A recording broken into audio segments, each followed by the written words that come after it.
Agora sim a gente vai partir para a leitura do poema Máquina do Mundo, que é o penúltimo texto do livro Claro Enigma, e na sequência Relógio do Rosário, que é o último texto do Claro Enigma.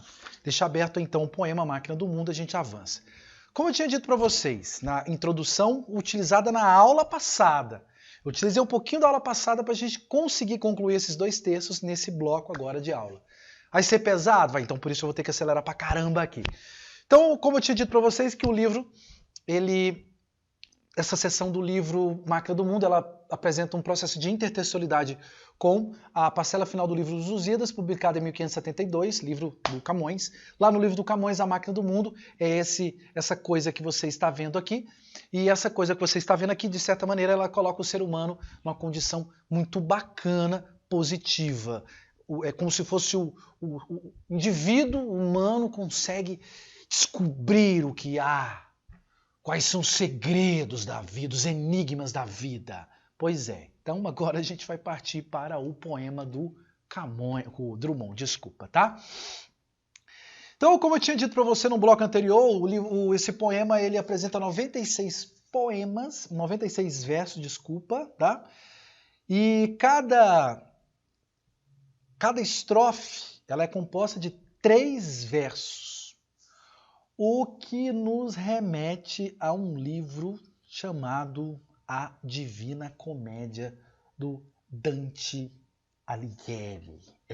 Então aqui também tem um pouquinho de Dante Alighieri. Primeira parte do poema, ela vai abranger as 3 primeiras estrofes. Tá? E essa primeira parte do poema é simplesmente uma espécie de caracterização do espaço onde vai se dar o encontro entre esse eu andarilho, esse flaner mineiro que estava andando, esse flaner um tanto quanto, não estou falando voyeur, não, é flaner mesmo, tá? Esse flaner mineiro, pessimista e desiludido com essa máquina que vai surgir ali à sua frente. Bora lá então? Então nas primeiras 3 estrofes ele vai dizer assim: e como eu palmilhasse vagamente uma estrada de Minas Gerais pedregosa, e no fecho da tarde um sino rouco. Então, palmilhar, ele está andando numa rua mineira que está fazendo barulho, tinha uma pedra no meio do caminho, então ele está andando ali, está caminhando. Então, barulho de um sino rouco, mineiridade, sino de uma igreja, se misturasse ao som dos meus sapatos. Então, o sino e sapatos são as únicas coisas que fazem barulho, o que sugere para nós um ambiente um tanto quanto solitário e de isolamento desse eu. Aí ele diz assim que era pousado a seco, as aves pairassem no céu chumbo e suas formas pretas. Olha que doido.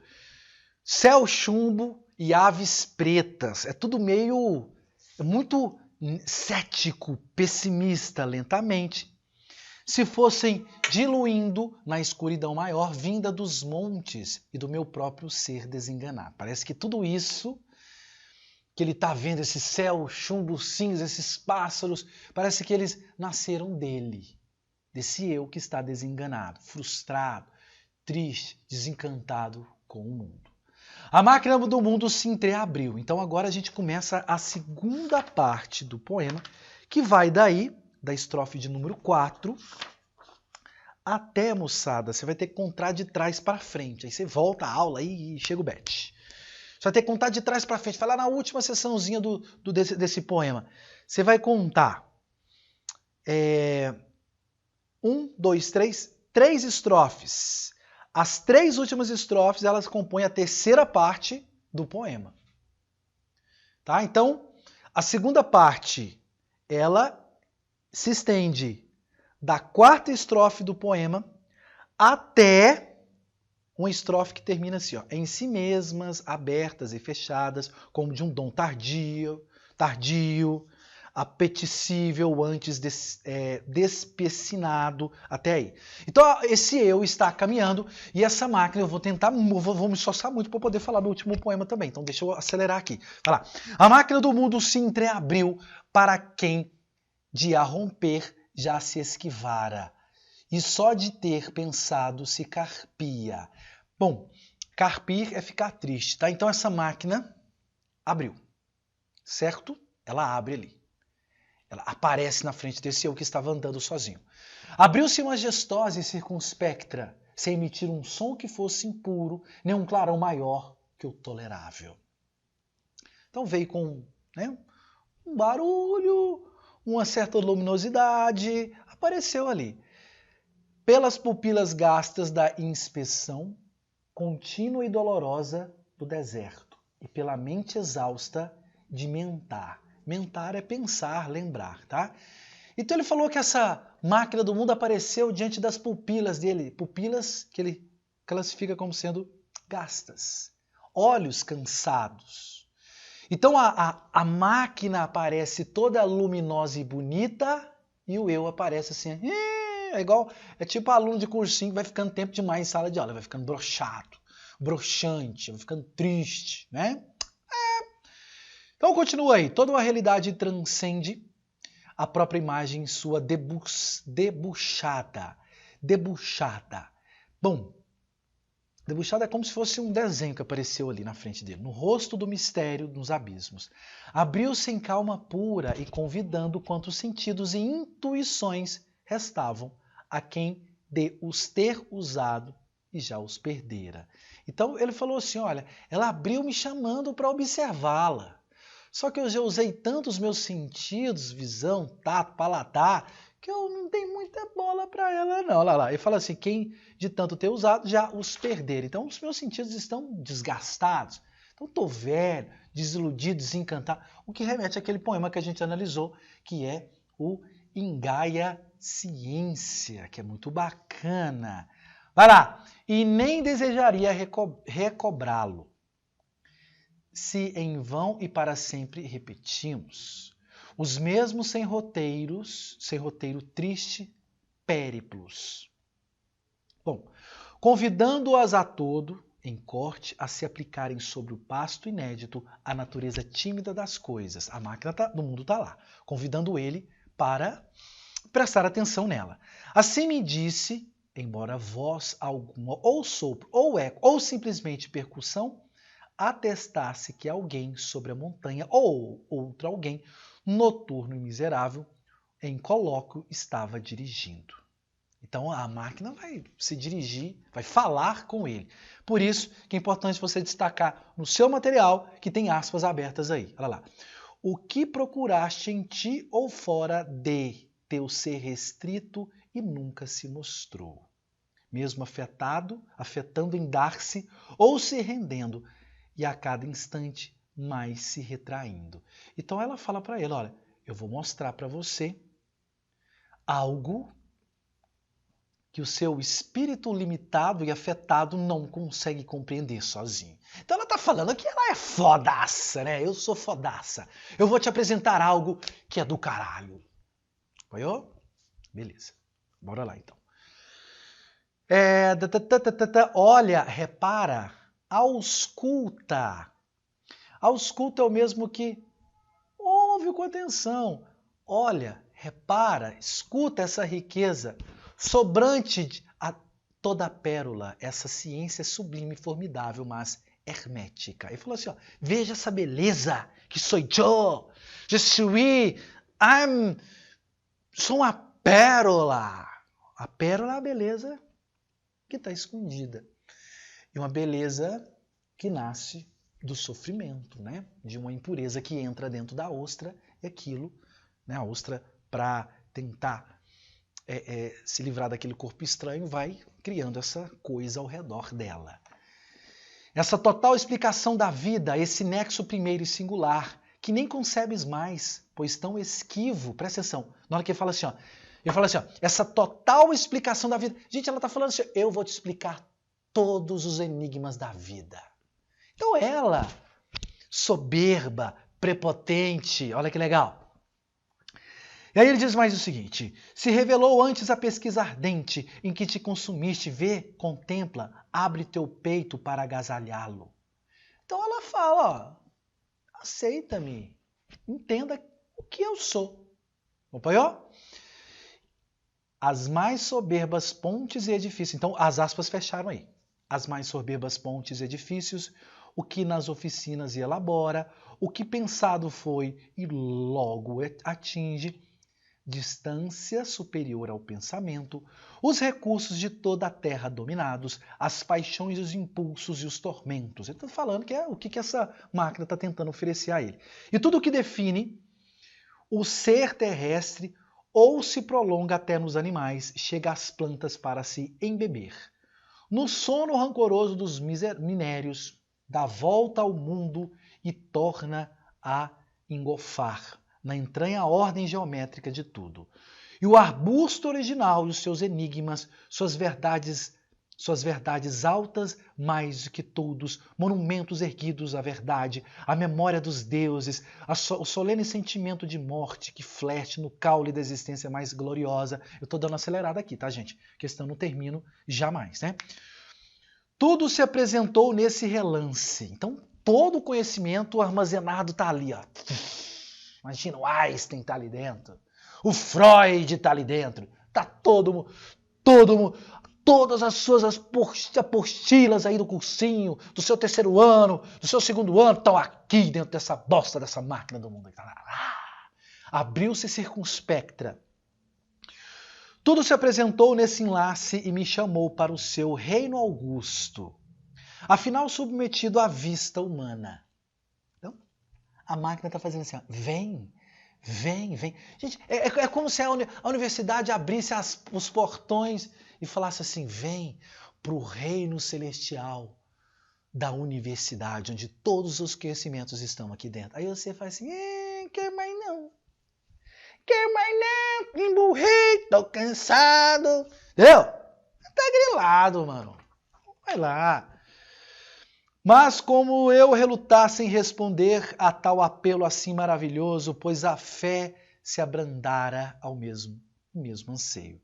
A esperança mais mínima, esse anelo, de ver desvanecida a treva expressa, que entre os raios do sol ainda se filtra, como defuntas crenças convocadas, presto o fremente não se produzem, e o novo atingir-se noutra face. Vai lá, tô finalizando. Acho que agora você entendeu o poema, né, mano? É a maquininha do mundo aí, ó. Imagina, gente, é como se a máquina fosse um livro aberto aqui, com todos os segredos da vida. O livro tá aberto aqui. Ser ou não ser está aqui dentro. Decifra-me ou engulo-te. E é agora que você vai ter que entender o que é a máquina, todo o conhecimento armazenado de todas as gerações dos seres humanos. Aí olha o que o eu lírico vai fazer. Bora lá. Eu estou bem no finalzinho, 6 últimas estrofes, que eu vou pelos caminhos demonstrando, e como se outro ser, não mais aquele, habitasse de mim há tantos anos. Passasse a comandar a minha vontade, que já de si volúvel se cerrava. Semelhante às flores reticentes, em si mesmas, abertas e fechadas. Como um dom tardio já não fora, apetecível, antes despecinado. Despecinado é o mesmo que desprezível. Então, segunda parte, diálogo dela com ele. Ele diz que ela quer oferecer para ele todo o conhecimento cósmico. Aí entramos na terceira parte, que esse eu. Vou usar a mesma imagem do início da aula do livro Claro Enigma. Esse eu vai ficar indiferente a ela, de braços cruzados. Muito bom, professor. Estou conseguindo compreender. Glória a Deus. Baixei os olhos, incurioso laço, desdenhando colher a coisa oferta. Olha lá. Eu desdenho aquilo que me foi ofertado. Que é o conhecimento cósmico e celestial. Ô, máquina do mundo, vai se fuder. Vai pro inferno. Então, olha que bacana. A perspectiva desse indivíduo moderno é uma perspectiva de fragmentação de uma coisa chamada de conhecimento, aquilo que poderia me deixar feliz. Não, não tô afim não. Não quero. Vai embora. Olha lá, nas 3 últimas estrofes, baixei os olhos, incurioso, laço, desdenhando a colher a coisa oferta, que se abria gratuita a meu engenho. A treva mais estrita já pousara sobre a estrada de Minas, pedregosa e a máquina do mundo repelida. Então, o que dá ideia aqui, moçada, essa penúltima estrofe, a ideia do isolamento pleno, de solidão desse indivíduo, que está completamente virando as costas para essa máquina do mundo. Ele não vai querer ter nenhum tipo de diálogo com ela, diálogo significativo aí. Se foi miudamente recompondo, olha, miudamente, o desprezo foi tão grande que ela foi encolhendo e desapareceu. Enquanto eu, avaliando o que perdera, seguia vagaroso de mãos pensas. Certo? Deixa eu ver o meu time, dá tempo, deixa eu acelerar. Relógio do Rosário. Estou acelerando aqui o esquema para a gente poder concluir, né, tudo isso nesse bloco. Então, repetindo, máquina do mundo, conhecimento foi ofertado a esse indivíduo, todo o conhecimento cósmico, e esse indivíduo ele vai virar as costas para essa máquina do mundo. Ele não quer isso. Tá? Então, se o conhecimento seria garantia de bonança, de crença na figura do ser humano, agora há uma desilusão, há uma incredulidade em nós mesmos. Beleza ou não? Relógio do Rosário, último poema do livro Claro Enigma. Vamos que vamos. Relógio do Rosário. Olha, eu confesso que eu pesquisei pra caramba. Esse relógio do Rosário é de qual igreja? É de Ouro Preto? É de Mariana? É de BH? É do Rio de Janeiro? Olha, em várias cidades que eu já fui, tem esse relógio do Rosário. Então não dá para saber. Alguns estudiosos falam que é uma igreja que tem Itabira. Assim, não me convenceu o estudioso. Eu estava lendo uma dissertação aí, não me convenceu, tá? Que é Itabira do Mato Dentro. Não me convenceu. Desculpa. Relógio do Rosário. Era tão claro o dia, mas a treva do som baixando, em seu baixar me leva. Pelo âmago de tudo, e no mais fundo decifro o choro pânico do mundo. Então ele fala assim, o relógio deve ter batido, né? Tem, e aí à medida que o som foi diminuindo, esse indivíduo ele vai fazer uma reflexão. Esse relógio vai fazê-lo ir a uma espécie de reflexão. Pelo âmago de tudo, segunda estrofe, pelo âmago de tudo, eu tenho estrofes aí dísticas, né? Pelo âmago de tudo e no mais fundo decifro o choro, pânico do mundo. Então, o relógio tem, esse eu, ele mergulha dentro dele e faz uma reflexão sobre, olha, ele diz, decifro o choro, pânico do mundo, as dores do mundo. Olha que curioso, no poema anterior, o conhecimento está fora do eu. Nesse, o conhecimento está no eu. Essa descoberta que vai acontecer aqui de algo, dessa consciência de algo, está dentro dele. Ó dor individual, afrodisíaco, selo gravado em plano dionisíaco, a desdobrar-se tá um fogo incerto, em qualquer um mostrando o ser deserto. Dor primeira e geral, esparramada, nutrindo-se do sal do próprio nada, convertendo-se turva e minuciosa em mil pequena dor, qual mais raivosa. Prelibando o momento bom de doer, invocá-la se custa aparecer. Acho que é a própria dor do existir que ele está falando, tá? Tem hora que você invoca essa dor, ela não vem. Mas essa dor, ela existe. Que seja essa dor do existir. Pode ser um monte de coisa, né, moçada? Pode ser a consciência da morte, né? A consciência da passagem do tempo, a consciência que a gente não sabe muita coisa, a consciência que eu queria ter passado no Enem e não dei conta, na Unicamp não consegui, na FUVEST também não. Então, tudo isso gera dor, a dor do indivíduo. E essa dor mora dentro de nós. E essa dor não pesa nada, mas ela pesa o mundo todo, porque é subjetivo. Vai lá.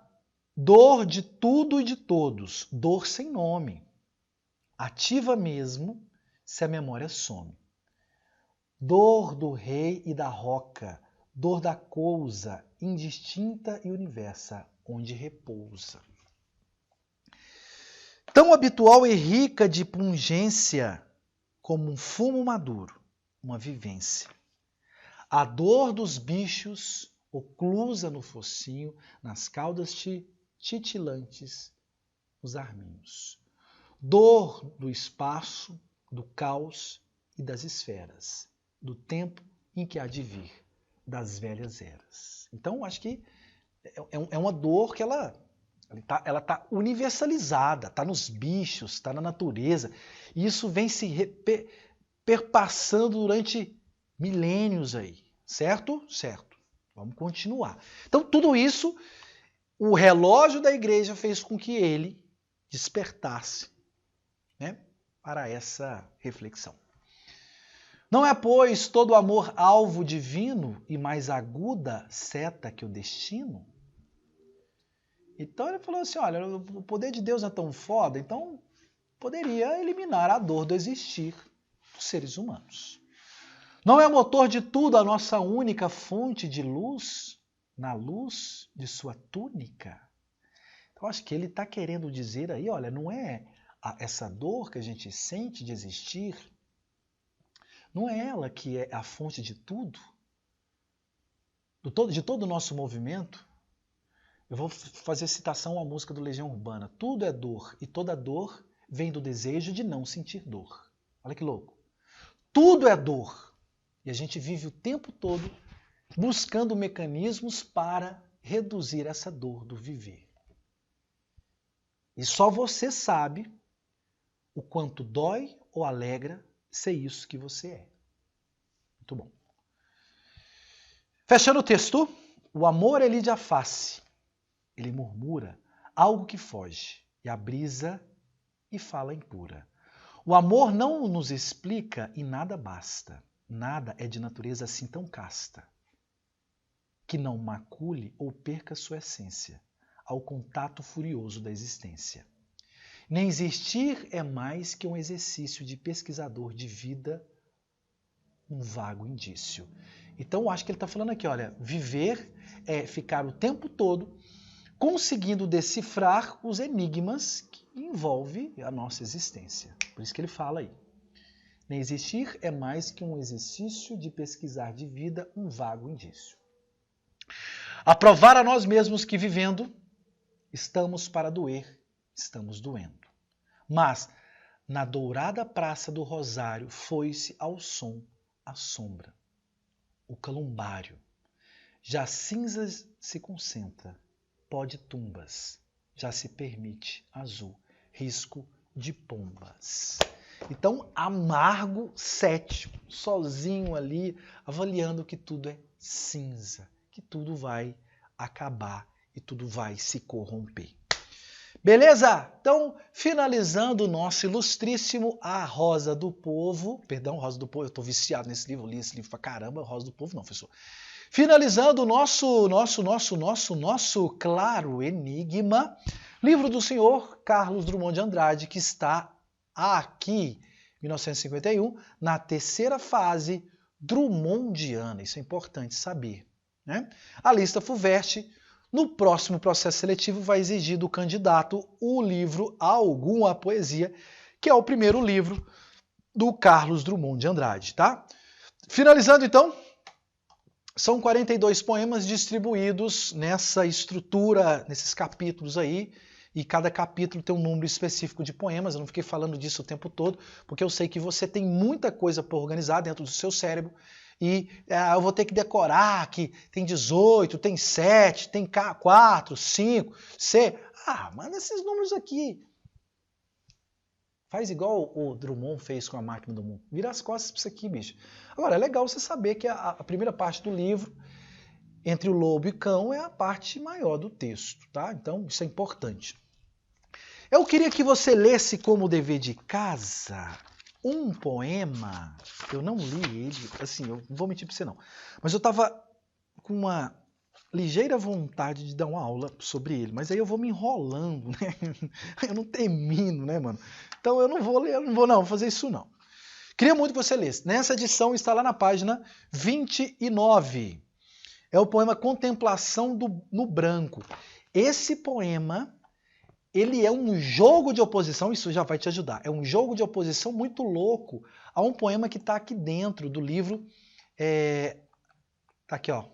A Rosa do Povo, que é o terceiro poema da Rosa do Povo, que é a Flor e a Náusea. Então, Contemplação no Branco é um questionamento sobre a segunda fase do Carlos Drummond de Andrade. Tenta ler aí, só para enriquecer um pouco mais as suas habilidades sobre o livro. Olha, aula de poesia, gente, é isso. É exercício de ler o texto, ler, reler. Isso vai te ajudar bastante na sua empreitada.